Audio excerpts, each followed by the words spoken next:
ಎಲ್ರಿಗೂ ನಮಸ್ಕಾರ. ನೀವು ನೋಡ್ತಾ ಇರೋದು ಒನ್ ಇಂಡಿಯಾ ಕನ್ನಡ. ನಾನು ಪ್ರತಿಮಾ. ವೀಕ್ಷಕರೇ, ಸದ್ಯಕ್ಕೆ ರಾಜ್ಯ ರಾಜಕೀಯದಲ್ಲಿ ಹೆಚ್ಚು ಸುದ್ದಿ ಆಗ್ತಾ ಇರೋದು, ಸದ್ದು ಮಾಡ್ತಾ ಇರೋದು ನಾಯಕತ್ವ ಬದಲಾವಣೆ ವಿಚಾರ. ಅದರಲ್ಲೂ ಸಿದ್ದರಾಮಯ್ಯನವರು ಇನ್ನೂ ಸಿಎಂ ಕುರ್ಚಿಯನ್ನ ಬಿಟ್ಕೊಡೋದಕ್ಕೆ ರೆಡಿ ಇಲ್ಲ. ಆಗ್ಲೇನೆ ಡಿ.ಕೆ. ಶಿವಕುಮಾರ್ ಅವರು ಸಿಎಂ ಆಗೇ ಆಗ್ತಾರೆ ಅನ್ನುವಂಥ ಒಂದಷ್ಟು ಆತ್ಮವಿಶ್ವಾಸ ಕೆಲವರಲ್ಲಿ ಕಾಣಿಸ್ತಾ ಇದೆ. ಅವ್ರಿಗೂ ಕೂಡ ಈ ಆತ್ಮವಿಶ್ವಾಸ ಇದ್ದಿರಬಹುದು. ಹಾಗಾಗಿನೇ ಒಂದಷ್ಟು ಪ್ರಯತ್ನಗಳನ್ನ ನಿರಂತರವಾಗಿ ಮಾಡ್ತಾ ಇದ್ದಾರೆ. ಜೊತೆಗೆ ಡಿ.ಕೆ. ಶಿವಕುಮಾರ್ ಅವರು ಸಿಎಂ ಆಗ್ತಾರೆ ಅನ್ನೋ ರೀತಿಯಲ್ಲಿ ಒಂದಷ್ಟು ಜ್ಯೋತಿಷಿಗಳು ಕೂಡ ಹೇಳಿದ್ದಿದೆ. ಹಾಗೆ ಅವರು ಹೋದ ಕಡೆ ಬಂದ ಕಡೆ ಎಲ್ಲ ಆಗಾಗ ದೇವರ ದರ್ಶನವನ್ನ ಮಾಡಿ ಬರ್ತಾರೆ. ಈಗ ರೀಸೆಂಟ್ ಆಗಿ ನಾಗಾ ಸಾಧುಗಳು ಅವರಿಗೆ ಆಶೀರ್ವಾದ ಮಾಡಿದ್ದಾರೆ. ಇನ್ನು ಜೇನುಕಲ್ ಸಿದ್ದೇಶ್ವರ ಸ್ವಾಮಿ ಪಾದುಕೆಯನ್ನ ಪೂಜೆ ಮಾಡಿದ್ದಾರೆ. ಹೀಗಾಗಿ ಸಿಎಂ ಆಗೇ ಆಗ್ತಾರೆ ಅಂತ ಹೇಳ್ತಾರೆ.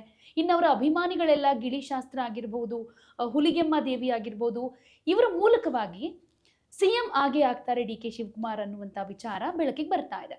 ಹಾಗಾದ್ರೆ ನಿಜಕ್ಕೂ ಸಿಎಂ ಆಗುವಂತಹ ಯೋಗ, ಅದು ಈ ಅವಧಿಯಲ್ಲೇ ಆ ಯೋಗ ಇದೆಯಾ ಡಿ.ಕೆ. ಶಿವಕುಮಾರ್ ಅವರಿಗೆ? ಅವರ ಜಾತಕದಲ್ಲಿ ಯಾವ ರೀತಿಯಾದಂತಹ ಯೋಗಗಳಿದೆ? ಇದೆಲ್ಲದರ ಬಗ್ಗೆ ಇವತ್ತು ಮಾತಾಡ್ತಾ ಇದ್ದೀವಿ.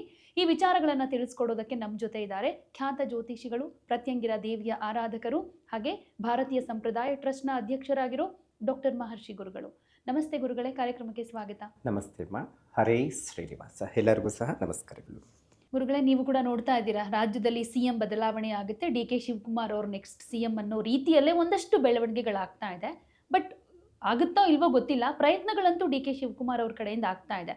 ಸೊ ಅವರ ಜಾತಕ ನೋಡಿ ಹೇಳೋದಾದ್ರೆ ನಿಜಕ್ಕೂ ಈ ಅವಧಿಯಲ್ಲಿ ಅವರಿಗೆ ಸಿಎಂ ಆಗೋ ಯೋಗ ಇದೆಯಾ, ಹೇಗೆ? ನಾನು ಹಿಂದೆ ಕೆಲವೊಂದು ಮಾಧ್ಯಮದಲ್ಲಿ ಹೇಳಿದ್ದೆ, ಅವರ ಜಾತಕಗಳ ವಿಶ್ಲೇಷಣೆಯಲ್ಲಿ ನೋಡಿ, ಅವರಿಗೆ ಕೆಲವೊಂದು ಸಿ ಎಮ್ ಆಗಬಹುದು ಅಥವಾ ಒಂದು ಸ್ಥಾನ ಬರಬೇಕಾದ್ರೆ ಒಂದಷ್ಟು ಯೋಗಗಳಿರಬೇಕು ಅಂತ ಹೇಳಿದೆ.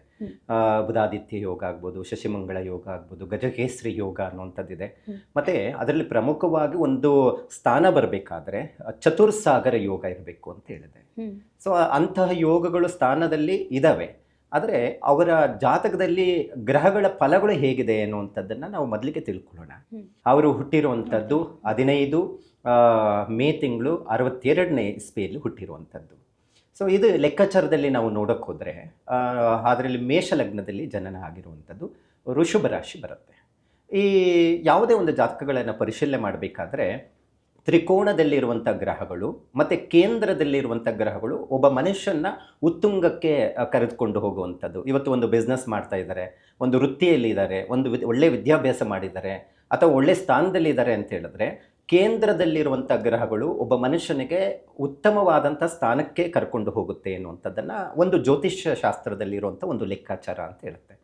ಆದರೆ ಇವರ ಲೆಕ್ಕಾಚಾರದಲ್ಲಿ ನಾವು ನೋಡೋಕ್ಕೆ ಹೋದರೆ ಒಂದಷ್ಟು ಯೋಗಗಳು ಇದ್ದರೂ ಆ ಕೇಂದ್ರದಲ್ಲಿರುವಂಥ ಗ್ರಹಗಳು ಕೆಲಸ ಮಾಡ್ತಾ ಇಲ್ಲ ಅನ್ನುವಂಥದ್ದನ್ನು ನಾವು ತಿಳ್ಕೊಳ್ಬಹುದು. ಮತ್ತು ಇನ್ನೊಂದು ವಿಚಾರ, ಜಾತಕ ಒಂದೇ ಪರಿಶೀಲನೆ ಇರೋದಿಲ್ಲ, ಇಲ್ಲಿ ಕರ್ಮಫಲಗಳೂ ಇದಕ್ಕೆ ಸೇರುತ್ತೆ ಅನ್ನುವಂಥದ್ದು ಹೇಳುತ್ತೆ. ನಾವು ಬರೀಬಹುದು ಇವರಿಗೆ ಸೇಮ್ ಆಗುವಂಥ ಯೋಗ ಇದೆ, ಉನ್ನತ ಸ್ಥಾನ, ರಾಜಕೀಯ ಭವಿಷ್ಯ ಇದೆ ಅಂತಾನು ಹುಟ್ಟದಾಗೆ ಬರೆಯಲಿಕ್ಕೆ ಸಾಧ್ಯ ಆಗುತ್ತೆ. ಯಾಕಂತ ಹೇಳಿದ್ರೆ ಅವರು ಹುಟ್ಟಿರುವಂತಹ ಒಂದು ಸಮಯಕ್ಕೆ ಮೇಷಲಗ್ನಕ್ಕೆ, ಈ ಲಗ್ನ ಬಂದು ಮೇಷಲಗ್ನಾಧಿಪತಿ ಕುಜಗ್ರಹ ಈ ಕರ್ಕಾಟಕ ರಾಶಿಯಲ್ಲಿದ್ದು, ಯಾಕಂತ ಹೇಳಿದ್ರೆ ಯಾವಾಗಲೂ ಅಷ್ಟೇ ಲಗ್ನಾಧಿಪತಿ ಯಾವ ಸ್ಥಾನದಲ್ಲಿದ್ದಾನೆ ಅನ್ನುವಂಥದ್ದು ತಿಳ್ಕೊಬೇಕು. ಲಗ್ನ 4 ಮತ್ತು ಅದರ ಜೊತೆಗೆ 7, 10ನೇ ಮನೆ ಭಾಳ ಮುಖ್ಯವಾಗಿರುವಂಥದ್ದು ಜಾತಕ ವಿಶ್ಲೇಷಣೆ. ಇಲ್ಲಿ ಏನಾಗಿದೆ ಅಂದರೆ ಕರ್ಮಸ್ಥಾನ, ಆತ ಮಾಡುವಂಥ ಉದ್ಯೋಗ ಮತ್ತು ಅವನಿಗೆ ಯೋಗಗಳು ಉದ್ಯೋಗದಲ್ಲಿ ಆತ ಮಾಡುವಂಥ ಕೆಲಸದಲ್ಲಿ ಯಾವ ಉತ್ತಮವಾದಂಥ ಸ್ಥಿತಿಗೆ ಹೋಗ್ತಾರೆ ಅನ್ನುವಂಥದ್ದು ಒಂದು ಲೆಕ್ಕಾಚಾರ ಇದೆ. ಇಲ್ಲಿ ಏನಾಗುತ್ತೆ ಅಂತ ಹೇಳಿದ್ರೆ ಕರ್ಮಸ್ಥಾನದಲ್ಲಿ ಸ್ವಕ್ಷೇತ್ರದಲ್ಲಿ ಶನಿ ಇದ್ದಾನೆ. ವೃಷಭ ರಾಶಿಗೆ ಶನಿ ಮಿತ್ರತ್ವ ಆಗಿರ್ತಾನೆ. ಸ್ವಕ್ಷೇತ್ರದಲ್ಲಿ ಶನಿ ಇತ್ತು ಅಂದರೆ ಒಂದು ಸರ್ವ ಯೋಗಕಾರಕ ಅಂತ ಹೇಳ್ತೀವಿ ನಾವು. ಯಾವಾಗಲೂ ಅಷ್ಟೇ ಶನಿಯನ್ನು ಒಂದು ಸಮಸ್ಯೆಗಳಿಗೂ ನಾವು ನೋಡ್ತೀವಿ, ಯಾಕಂದರೆ ಅವನು ಕರ್ಮಕಾರಕ ಅಂತ ಹೇಳ್ತೀವಿ.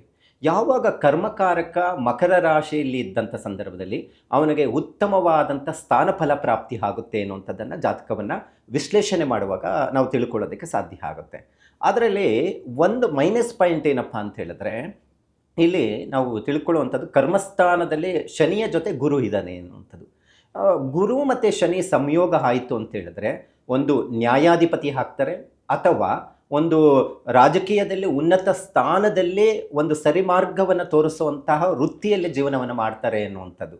ಅದು ಸಿ ಎಂ ಆಗ್ಬೋದು ಅಥವಾ ಪ್ರಧಾನಮಂತ್ರಿಗಳಾಗಿ ಸೇವೆಯನ್ನು ಮಾಡಬಹುದು ಅನ್ನುವಂಥದ್ದನ್ನು ರಾಜಕೀಯ ಭವಿಷ್ಯದಲ್ಲಿ ತಿಳ್ಕೊಳ್ಳೋದಕ್ಕೆ ಸಾಧ್ಯ ಆಗುತ್ತೆ. ಯಾಕಂದರೆ ಆ ಎರಡು ಕಾಂಬಿನೇಷನ್ಸ್ ಏನಿದೆ ಕರ್ಮಸ್ಥಾನದಲ್ಲಿ, ಗುರು ಶನಿ ಸಂಯೋಗ ಒಬ್ಬ ಮನುಷ್ಯನಿಗೆ ಭಾಳ ಉನ್ನತ ಗೌರವವನ್ನು ತಂದುಕೊಡುವಂಥ ಪದವಿಯನ್ನು ಆತ ಧರಿಸ್ತಾನೆ ಅನ್ನುವಂಥದ್ದನ್ನು ಲೆಕ್ಕಾಚಾರ ಜ್ಯೋತಿಷ್ಯದಲ್ಲಿ ಹೇಳಲಿಕ್ಕೆ ಸಾಧ್ಯ ಆಗುತ್ತೆ. ಆದರೆ ಇಲ್ಲಿ ಯೋಗ ಇದ್ರೂ ಫಲ ಯಾಕೆ ಕೊಡ್ತಾ ಇಲ್ಲ ಅಂತ ಹೇಳಿದ್ರೆ, ಮಕರ ರಾಶಿಗೆ ಗುರು ನೀಚ ಸ್ಥಾನ ಆಗಿರುತ್ತೆ, ಮತ್ತು ಶನಿಯು ಸ್ವಕ್ಷೇತ್ರ ತನ್ನದೇ ಆದಂಥ ಮನೆಯಲ್ಲಿರ್ತಾನೆ. ನೋಡಿ ಅಲ್ಲಿ ಏನಾಗುತ್ತೆ, ಒಂದು 50-50 ರೀತಿಯಲ್ಲಿ ಫಲಗಳನ್ನು ಕೊಡ್ತಾ ಇದೆ. ಎರಡು ಗ್ರಹಗಳಿದ್ದಾಗ ಅವ್ರಿಗೆ ಒಳ್ಳೆಯ ಸ್ಥಾನ ಸಿಗುವಂಥ ಯೋಗ ಕೊಡ್ತಾನೆ. ಆದರೆ ಒಂದು ಗ್ರಹ, ಸರ್ವಯೋಗಕಾರಕ ಗ್ರಹ ಏನು ಶನಿ, ಉತ್ತಮ ಫಲಗಳನ್ನು ಕೊಡ್ತಾ ಇದ್ದರೆ ಗುರುಗ್ರಹ ನೀಚನಾಗಿ ಫಲಹೀನನಾಗಿ ಮಾಡ್ತಾ ಇದ್ದಾನೆ. ಮತ್ತು ಅದರ ಜೊತೆಗೆ ರಾಷ್ಟ್ರಾಧಿಪತಿ, ವೃಷಭ ರಾಶಿಗೆ ಒಂದು ಗ್ರಹ ಅಧಿಪತಿ ಇರ್ತಾನೆ, ರಾಷ್ಟ್ರಾಧಿಪತಿ ಉಚ್ಚ ಸ್ಥಾನದಲ್ಲಿದ್ದಾನೆ. ಮತ್ತು ಮೇಷಲಗ್ನಕ್ಕೆ ದ್ವಿತೀಯ ಸ್ಥಾನದಲ್ಲಿ ಈ ಚಂದ್ರ, ರವಿ ಮತ್ತು ಬುಧ ಸಂಯೋಗ ಆಗಿದೆ. ನೋಡಿ, ಬಹಳ ಜನಕ್ಕೆ ನಾನು ಜಾತಕಗಳ ಪರಿಶೀಲನೆ ಮಾಡಿದಾಗ, ನಾನು ಎಷ್ಟೋ ಕೆಲವೊಂದು ರಾಜಕೀಯದಲ್ಲಿ ಇರುವಂಥ ವ್ಯಕ್ತಿಗಳ ಜಾತಕಗಳನ್ನು ಪರಿಶೀಲನೆ ಮಾಡಿದ್ದೀನಿ. ಚಂದ್ರ ರವಿ ಸಂಯೋಗ ಯಾರಿಗಿರುತ್ತೋ ಒಂದು ಉನ್ನತ ಒಂದು ಸ್ಥಾನವನ್ನು ಗಳಿಸ್ತಾರೆ, ಮತ್ತು ಜನ ಅವ್ರನ್ನ ಹಿಂಬಾಲಿಸ್ತಾರೆ. ಅಂದರೆ ಅವರು ಮಾತಾಡೋ ಮಾತುಗಳಾಗಬಹುದು, ಅವರ ನಡವಳಿಕೆಗಳು ಆಗಬಹುದು, ಇಷ್ಟಪಡ್ತಾರೆ ಅನ್ನುವಂಥದ್ದಿದೆ. ಅದರಲ್ಲಿ ಒಂದು ಮಾತಿಲ್ಲ. ಮತ್ತು ಅದ್ರ ಜೊತೆಗೆ ರಾಷ್ಟ್ರಾಧಿಪತಿ ಶುಕ್ರ ಗ್ರಹ ಇಲ್ಲಿ ಮೀನ ರಾಶಿಯಲ್ಲಿ ಅದರಲ್ಲಿ ಉಚ್ಚ ಸ್ಥಾನದಲ್ಲಿದ್ದಾನೆ. ಈ ಥರ ಲೆಕ್ಕಾಚಾರ ನಾವು ನೋಡೋಕ್ಕೆ ಹೋದರೆ ಬುಧಾದಿತ್ಯ ಯೋಗ ಮತ್ತು ಅದರ ಜೊತೆಗೆ ರಾಷ್ಟ್ರಾಧಿಪತಿ ಉಚ್ಚ ಸ್ಥಾನದಲ್ಲಿದ್ದರೆ ಆಗರ್ಭ ಶ್ರೀಮಂತರಾಗ್ತಾರೆ ಅನ್ನುವಂಥದ್ದನ್ನು ಲೆಕ್ಕಾಚಾರ ಮಾಡ್ಬೋದು. ಈಗ ದುಡ್ಡಿಗೇನು ಅಭಾವ ಇಲ್ಲ ಅವರಿಗೆ. ಆದರೆ ಇಲ್ಲಿ ಪ್ರಶ್ನೆ ಬರ್ತಾ ಇರೋದು, ಅವರಿಗೆ ರಾಜಕೀಯ ಭವಿಷ್ಯದಲ್ಲಿ ಸಿಎಂ ಆಗ್ತಾರಾ ಅನ್ನುವಂಥದ್ದು. ಸೊ ಎರಡು ಕೆಲಸ ಮಾಡುತ್ತೆ ಈ ಥರ ಗ್ರಹಗಳ ಒಂದು ಲೆಕ್ಕಾಚಾರದಲ್ಲಿ ಜಾತಕ ಇತ್ತು ಅಂತ ಹೇಳಿದ್ರೆ, ವರ್ಷ ಫಲದಲ್ಲಿ ಹೇಗಿರುತ್ತೆ, ಪ್ರಸ್ತುತ ವೃಷಭ ರಾಶಿಯವರೆಗೆ ಹೇಗಿದೆ ಅನ್ನುವಂಥದ್ದು ಒಂದು ಲೆಕ್ಕಾಚಾರ ಇದೆ.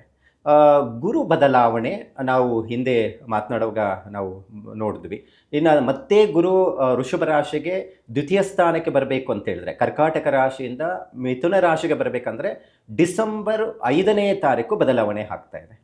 ಒಂದು ಪ್ಲಸ್ ಪಾಯಿಂಟ್ ಏನಪ್ಪ ಅಂತ ಹೇಳಿದ್ರೆ, ಯಾವಾಗ ಗುರು ಬರ್ತಾನೋ ಆವಾಗ ಒಂದಷ್ಟು ಅವರ ರಾಶಿಯಲ್ಲಿ ಏನು ಗುರು ನೀಚ ಸ್ಥಾನದಲ್ಲಿದನೋ ಅದು ಒಂದು ಭಂಗ ಆಗುವಂಥ ಸಾಧ್ಯತೆ ಇರುತ್ತೆ. ಅಂದರೆ ಜಾತಕದಲ್ಲಿ ಗುರು ವೀಕ್ ಆದಾಗ, ಗುರುಬಲ ಇಲ್ದಿದ್ದಾಗ ಅಥವಾ ಗುರು ದಶೆಯಲ್ಲಿ ಏನು ಫಲಗಳು ಕೊಡಲ್ಲ. ಇದಕ್ಕೊಂದು ಉದಾಹರಣೆ ಏನಪ್ಪ ಅಂತ ಹೇಳಿದ್ರೆ, ಭಾಳ ಜನ ಕೇಳ್ತಾ ಇರ್ತಾರೆ, ಶುಕ್ರದಶೆ ಗುರುಗಳೇ ಶುಕ್ರದಶೆ ಯಾವಾಗ ಬರುತ್ತೆ? 20 ವರ್ಷ ರಾಜಯೋಗ. ಬಹಳ ಜನಕ್ಕೆ ಇಂಪ್ರೂವ್ಮೆಂಟ್ ಆಗಿಬಿಡ್ತಾರೆ. ಇವತ್ತು ಎಷ್ಟೋ ಜನಕ್ಕೆ ಶುಕ್ರದಶೆ ನಡೀತಾ ಇದೆ. ಶುಕ್ರದಶೆ ಇದ್ರೇನು ಇವತ್ತು ಸಾಲದಲ್ಲಿ ಸಿಕ್ಕಾಕೊಂಡಿದ್ದಾರೆ, ಆರ್ಥಿಕ ಸಂಕಷ್ಟಗಳು ಉಂಟಾಗಿದೆ. ಯಾಕೆ ಅವ್ರಿಗೆ ಚೆನ್ನಾಗಾಯಿತು, ಇವ್ರಿಗೆ ಯಾಕೆ ಚೆನ್ನಾಗಾಗ್ತಾ ಇಲ್ಲ? ಸೊ ಇದೊಂದು ಲೆಕ್ಕಾಚಾರ ಇದೆ. ಶುಕ್ರಗ್ರಹ ಏನಾದರೂ ಬಾಧಕ ರಾಶಿಯಲ್ಲಿದ್ದರೆ ಅಥವಾ ನೀಚ ಸ್ಥಾನದಲ್ಲಿದ್ದರೆ ಶುಕ್ರದಶ ಫಲ ಕೊಡೋದಿಲ್ಲ.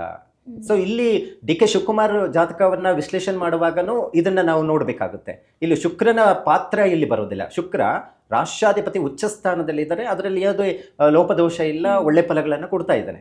ಆದರೆ ಇಲ್ಲಿ ಸಮಸ್ಯೆ ಏನಪ್ಪ ಅಂತ ಹೇಳಿದ್ರೆ, ಕರ್ಮಸ್ಥಾನದಲ್ಲಿ ಗುರು ನೀಚ ಆಗಿದ್ದಾನೆ, ಗುರುಬಲ ಇಲ್ಲ. ಅದಕ್ಕೆ ಈಗಾಗಲೇ ಬಿಹಾರ ಒಂದು ರಾಜಕೀಯದಲ್ಲಿ ನಾವು ನೋಡಿದಾಗ ಒಂದಷ್ಟು ಬದಲಾವಣೆಗಳನ್ನು ನಾವು ನೋಡಬಹುದಾಗಿತ್ತೆ.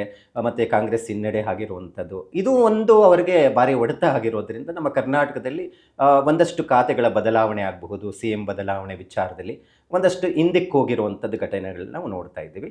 ಅದರ ಪೂರಕವಾಗಿ ಇವರಿಗೆ ಜಾತಕದ ವಿಶ್ಲೇಷಣೆಯಲ್ಲಿ ಟೈಮು ಚೆನ್ನಾಗಿಲ್ಲ. ಸೊ ಇದು ಗೋಚಾರದ ಲೆಕ್ಕಾಚಾರ ಆಗಿರುತ್ತೆ. ಆದರೆ ಓವರಾಲಾಗಿ ನಾವು ನೋಡಿದಾಗ, ಜಾತಕ ಅವರು ಪರಿಶೀಲನೆ ಮಾಡಿದಾಗ ಅವರಿಗೆ ಸಿ ಎಂ ಆಗುವಂತಹ ಯೋಗ ಖಚಿತವಾಗಿ ಇದೆ. ಸೊ ಯಾವಾಗ ಆಗಬಹುದು ಅನ್ನುವಂಥದ್ದು ನಿಖರವಾಗಿ ಹೇಳೋದು ಜ್ಯೋತಿಷ್ಯದಲ್ಲಿ ಅಂತ ಹೇಳಿದ್ರೆ, ಯಾವಾಗ ಗುರು ಗೋಚಾರದಲ್ಲಿ ಅಥವಾ ದಶಾಕಾಲದಲ್ಲಿ ಫಲ ಕೊಡುವಂಥವನಾಗ್ತಾನೋ ಆವಾಗ ಒಂದು ಅಧಿಕಾರವನ್ನು ಸ್ವೀಕಾರ ಮಾಡ್ತಾರೆ. ಯಾಕಂತ ಹೇಳಿದ್ರೆ ಕೇಂದ್ರ ಅಂತ ಹೇಳಿದ್ರೆ ಕರ್ಮಸ್ಥಾನದಲ್ಲಿ ಶನಿ ಸ್ವಕ್ಷೇತ್ರದಲ್ಲಿದ್ದು ಗುರುವಿನ ಜೊತೆ ಸಂಯೋಗ ಆಗಿದೆ. ಸೊ ಆಗಲೇಬೇಕಾಗಿರುವಂಥದ್ದಿದೆ.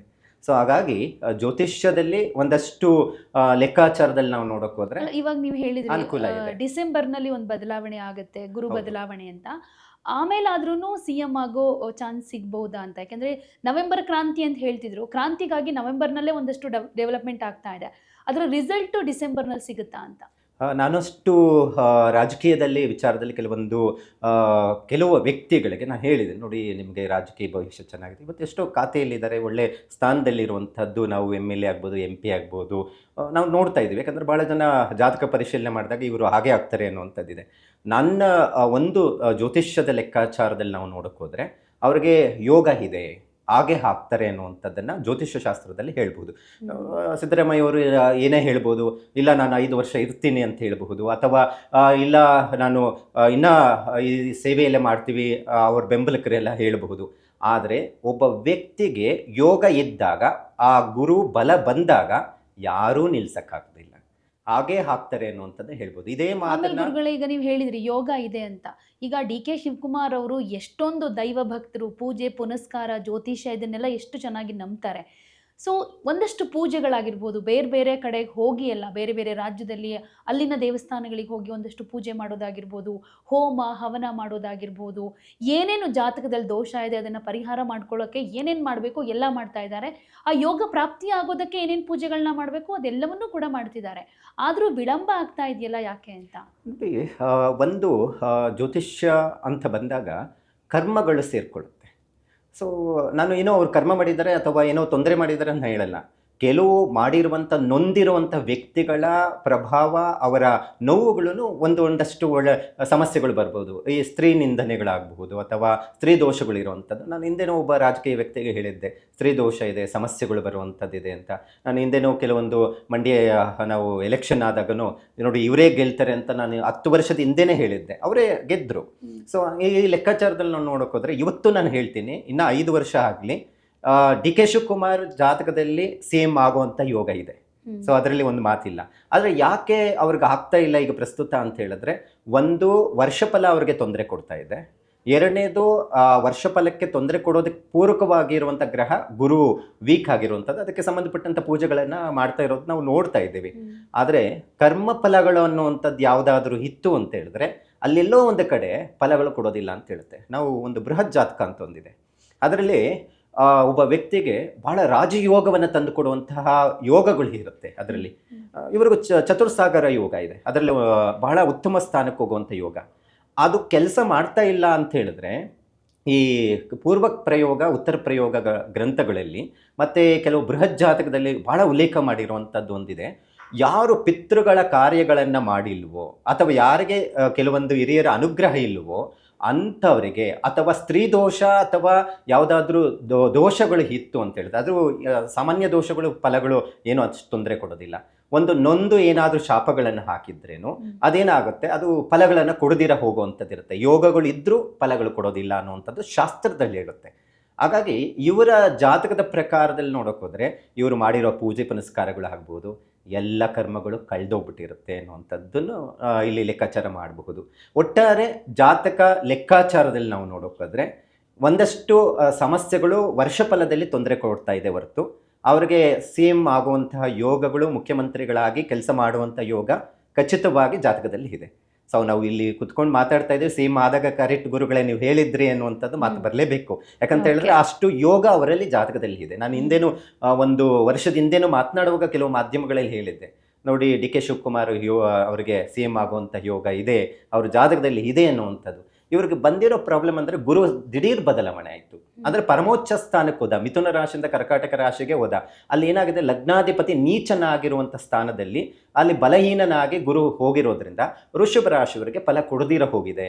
ಅದೇ ಡಿಸೆಂಬರ್ 5 ನಂತರ ದೈವ ಬಲ ಇತ್ತು ಅಂತ ಹೇಳಿದ್ರೆ, ಈಗ ನಾವು ಹಿಂದೆ ಮಾಧ್ಯಮಗಳಲ್ಲಿ ಕೆಲವು ನೋಡ್ತಾ ಇದ್ವಿ, ನವೆಂಬರ್ ಕ್ರಾಂತಿ ಆಗುತ್ತೆ ಅನ್ನುವಂಥದ್ದು. ಅದು ನವೆಂಬರ್ ಬದಲಿಗೆ ಡಿಸೆಂಬರ್ ಆಗಬಹುದು. ಯಾಕೆ ಡಿಸೆಂಬರ್ ಆಗುತ್ತೆ ಅಂತ ಜ್ಯೋತಿಷ್ಯದಲ್ಲಿ ಹೇಳಬಹುದು ಅಂತ ಹೇಳಿದ್ರೆ, ಗುರು 5ನೇ ತಾರೀಕು ಮತ್ತೆ ಮಿಥುನ ರಾಶಿಗೆ ಬದಲಾವಣೆ ಆಗ್ತಾ ಇದೆ. ಅದು ಮೇ 2026 ತನಕ ಮಿಥುನ ರಾಶಿಯಲ್ಲಿ ಇರುತ್ತೆ. ಹಂಗಿದ್ಮೇಲೆ ವೃಷಭ ರಾಶಿಯವರಿಗೆ ಒಳ್ಳೇದಾಗುತ್ತೆ ಅಂತ ಹೌದು, ಆ ಬದಲಾವಣೆಯಿಂದ. ಹೌದು. ಯಾಕಂದ್ರೆ ಅವ್ರ ವೃಷಭ ರಾಷ್ಟ್ರಾಧಿಪತಿ ಏನು DK ಶಿವಕುಮಾರ್ 15ನೇ ತಾರೀಕು ನೋಡಿ, 15 ಅಂದ್ರೇನು ಶುಕ್ರ, ಅವ್ರ ರಾಷ್ಟ್ರಾಧಿಪತಿನೂ ಶುಕ್ರ. ಹಾಗಾಗಿ ಶುಕ್ರ ಉಚ್ಚ ಸ್ಥಾನದಲ್ಲಿ ಇದ್ದಾರೆ. ಯಾರ ಜಾತಕದಲ್ಲಿ ಶುಕ್ರ ಉಚ್ಚ ಸ್ಥಾನದಲ್ಲಿ ಇರ್ತಾರೋ ಅವರಿಗೆ ಚತುರ್ಸಾಗರ ಯೋಗ ಮತ್ತೆ ಬುಧಾದಿತ್ಯ ಯೋಗಗಳು ಇವೆಲ್ಲವೂ ಅವರಿಗೆ ಕೆಲಸ ಮಾಡಲಿಕ್ಕೆ ಪ್ರಾರಂಭ ಆಗುತ್ತೆ. ಸೊ ಗುರು ಅನುಗ್ರಹ ಇಲ್ಲದಿರ ಒಂದಷ್ಟು ಸಮಯ ಮುಂದಕ್ಕೆ ಹೋಗಿರಬಹುದಾದಂಥದ್ದು ವಿಳಂಬವಾಗ್ತಾ ಆಗ್ತಾ ಇದೆ ಅನ್ನುವಂಥದ್ದನ್ನು ಇಲ್ಲಿ ನೋಡಬಹುದಾಗಿದೆ. ಓಕೆ, ಧನ್ಯವಾದಗಳು ಗುರುಗಳೇ. ಕಾದು ನೋಡೋಣ ಹೇಗಾಗುತ್ತೆ ಅಂತ. ನೀವು ಹೇಳಿದ ಹಾಗೆ ಡಿಸೆಂಬರ್ನಲ್ಲೇ ಆ ಕ್ರಾಂತಿ ಆಗ್ಬಹುದೋ ಏನೋ. ಡಿ ಕೆ ಶಿವಕುಮಾರ್ ಅವ್ರಿಗೆ ಆ ಯೋಗ ಬರುತ್ತಾ, CM ಆಗುವಂಥ ಯೋಗ, ಕಾದು ನೋಡೋಣ. ಅವರ ಜಾತಕದ ಬಗ್ಗೆ, ಜೊತೆಗೆ ಏನೇನು ಅವರ ರಾಶಿ ನಕ್ಷತ್ರಕ್ಕೆ ಅನುಗುಣವಾಗಿ ಏನೇನು ಯೋಗಗಳಿದೆ ಅನ್ನೋದನ್ನು ತಿಳಿಸ್ಕೊಟ್ರಿ. ಧನ್ಯವಾದಗಳು. ಹರೇ ಶ್ರೀನಿವಾಸ.